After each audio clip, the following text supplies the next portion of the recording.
আসসালামু আলাইকুম বন্ধুরা, আপনারা সবাই কেমন আছেন? আশা করি আপনারা সবাই ভালো আছেন।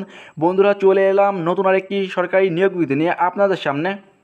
বন্ধুরা, আজকে যে নিয়োগ বিজ্ঞপ্তি সম্পর্কে আলোচনা করব, স্বাস্থ্য ও পরিবার কল্যাণ মন্ত্রণালয় অনেক সুন্দর একটি সার্কুলার। আপনারা চাইলে আবেদন করতে পারেন। বিভিন্ন ক্যাটাগরিতে লোক নিয়োগ দেওয়া হবে। সর্বমোট 6টি ক্যাটাগরিতে লোক নিয়োগ দেওয়া হবে। আপনারা দেখতে পাচ্ছেন 6 নম্বর রয়েছে অফিস সহায়ক, 8,250 টাকা থেকে 20,010 টাকা বেতন স্কেলে 20তম গ্রেড, 76টি শূন্যপদ রয়েছে। বন্ধুরা, অনেক সুন্দর একটি সার্কুলার। একটি পদে অনেকগুলো লোক নিয়োগ দেওয়া হবে। আপনি এইচএসসি পাস করলে আবেদন করতে পারবেন। এই পদে বাংলাদেশের সকল জেলা প্রার্থীরা আবেদন করতে পারবেন।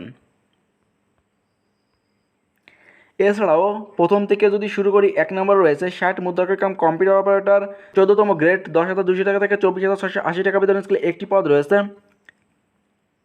শিক্ষাগত যোগ্যতা প্রয়োজন হবে কোনো স্বীকৃত বোর্ড হতে স্নাতক বা স্নাতক ডিগ্রি।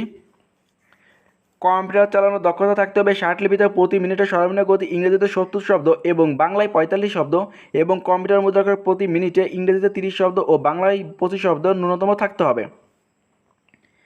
2 নম্বরে যে পদটি রয়েছে ডাটা এন্ট্রি অপারেটর, 14তম গ্রেড, 10,200 টাকা থেকে 24,680 টাকা বেতন স্কেলে একটি পদ রয়েছে।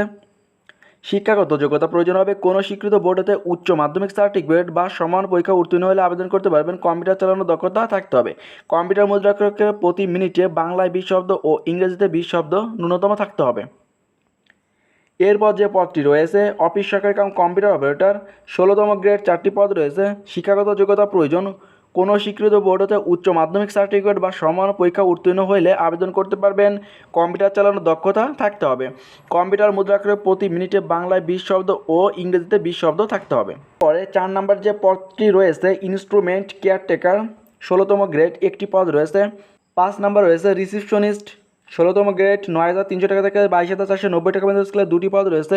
উচ্চ মাধ্যমিক পাশ হলে আবেদন করতে পারবেন। কম্পিউটার চালানোর দক্ষতা থাকতে হবে। সর্বশেষ যে পদটি রয়েছে অফিস সহায়ক, 20তম গ্রেড, 8,250 টাকা থেকে 20,010 টাকা বেতন, 76টি শূন্যপদ রয়েছে। এসএসসি পাস করলে আবেদন করতে পারবেন। এই পদে সকল জেলা প্রার্থীরা আবেদন করতে পারবেন, তবে 1 থেকে 5 নং ক্রমিকের জন্য যে সকল জেলা প্রার্থীরা আবেদন করতে পারবেন বন্ধুরা, মানিকগঞ্জ, নারায়ণগঞ্জ, রাজবাড়ী, টাঙ্গাইল, ময়মনসিংহ, জামালপুর, ব্রাহ্মণবাড়িয়া, চাঁদপুর, কুমিল্লা, জয়পুরহাট, পাবনা, সিরাজগঞ্জ, নওগাঁ, নাটোর, কুড়িগ্রাম, নীলফামারী, সাতক্ষীরা, কুষ্টিয়া, বরিশাল জেলা ব্যতীত অন্যান্য জেলার প্রার্থীগণ আবেদন করতে পারবেন, তবে সকল জেলার প্রতিবন্ধী ও এতিম প্রার্থীগণ আবেদন করতে পারবেন। প্রার্থীকে অবশ্যই বাংলাদেশের স্থায়ী নাগরিক হতে হবে। এছাড়াও 13/6/2024 ইংরেজি তারিখ সর্বনিম্ন 18 এবং সর্বোচ্চ 30 বছর পর্যন্ত আবেদন করতে পারবেন, তবে এতিম ও শারীরিক প্রতিবন্ধী কোটা এবং মুক্তিযোদ্ধা যদি কোনো কোটা থাকে তাহলে 32 বছর পর্যন্ত আবেদন করতে পারবেন। এখন আমরা জানবো কবে থেকে আবেদন শুরু হবে এবং কবে শেষ হবে। বন্ধুরা, আবেদনটি করতে হবে অনলাইনের মাধ্যমে। আবেদন শুরু হবে 16/5/2024 সকাল 10টা থেকে এবং আবেদন শেষ হবে 13/6/2024 বিকাল 5টা পর্যন্ত। এখনও অনেক সময় আছে, আপনারা চাইলে এই সময়ের মধ্যে আবেদন করতে পারবেন। বন্ধুরা, 13ই জুন আবেদনটি শেষ হয়ে যাবে। এখন আমরা জানবো কোন পদের ক্ষেত্রে কত টাকা আবেদন ফি জমা দিতে হবে।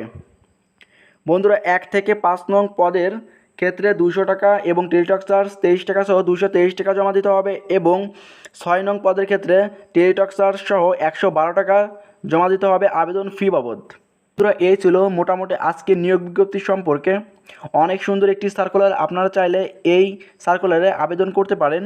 আমাদের চ্যানেলটি যেহেতু সরকারি নিয়োগ বিজ্ঞপ্তি সম্পর্কে আলোচনা করা হয়ে থাকে, এছাড়াও নিত্য নতুন সকল সরকারি চাকরির আপডেট পেতে আমাদের সাথে থাকবেন। ধন্যবাদ।